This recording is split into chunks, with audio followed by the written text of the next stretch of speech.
अब भैया ये तो रोज का ड्रामा सा ही होगा। मैं सुबह उठा, मैंने पेपर उठाया, पेपर पढ़ा, वहाँ में वही घिसी पिटी लाइन। मोदी जी यूँ कह रहे हैं कि मुझे कांग्रेस के मैनिफेस्टो में मुस्लिम लीग दिखाई दे रही है। अब मोदी जी कोई तुम्हारी ठीक बात है, मुस्लिम लीग दिखाई दे रही है तुमने पढ़ाओ मैनिफेस्टो, या जिस आदमी ने तुमसे कही ऐसा कहने को बस उन तो कहते हैं कि भैया आप पढ़ तो ले ठीक से, हम कहाँ लिखी है। वहाँ में यूँ लिख रही है कि कांग्रेस पार्टी की जब सरकार आएगी तो हमारे जो युवा हैं उन्हें 30 लाख सरकारी नौकरी दी जाएंगी। अब ये कोई मुस्लिम लीग की बात है। वहाँ में यूँ लिख रही है कि जो हमारे पढ़े लिखे बालक हैं, डिग्री डिप्लोमा वाले, उन्हें 1 साल की पक्की नौकरी मिलेगी। वहाँ में यूँ भी लिख रही है कि पेपर लीक ना होने दें। वहाँ में किसानों की बात लिख रही है कि उनकी फसल को MSP के हिसाब से पैसा देंगे। वहाँ में महिलाओं को भी लिख रही है कि हर महिला को, जो बड़ी बुजुर्ग महिला रहेगी परिवार की, वहाँ सालाना 1 लाख रुपए मिलेगा। वहाँ में यूँ भी लिख रही है कि जितनी सरकारी नौकरी रहेंगे वहाँ में 50% आरक्षण महिलाओं को रहेगा।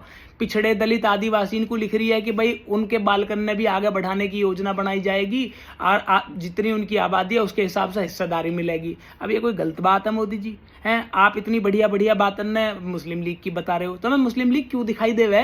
अब बार बार तुम यूँ कहो, हमें पता ना 1942 में तुम्हारा तो पुराना याराना रहा हो मुस्लिम लीग को, तुम्हारे बड़े बूढ़े इनको श्यामा प्रसाद मुखर्जी ने 1942 में, जब पूरा देश तो गांधी जी के कहने में मैं देश आजाद करवाने पे लग रहा हो, तुम्हारे जो बड़े बूढ़े वे मुस्लिम लीग की गैल मिलकर सरकार बना रहे। तुमने बंगाल में सरकार बनाई, तुमने सिंध में बनाई, तुमने नॉर्थ वेस्ट फ्रंटियर पर बनाई। हमें का पता ना, सब पता हो, दुनिया पता हो यह बात की है। जब 1940 में जब अधिवेशन हो तो तुम्हारे श्यामा प्रसाद मुखर्जी वहाँ में उप मुख्यमंत्री है, और जो मुख्यमंत्री और मुस्लिम लीग को फजलू खान नाम दिखा है, का फजलू खान यूँ कह रहा कि भाई ये तो जो है 2 नेशन थ्योरी होनी चाहिए, 2 हिस्सा होने चाहिए, तुमने क्यों ना छोड़ा जब?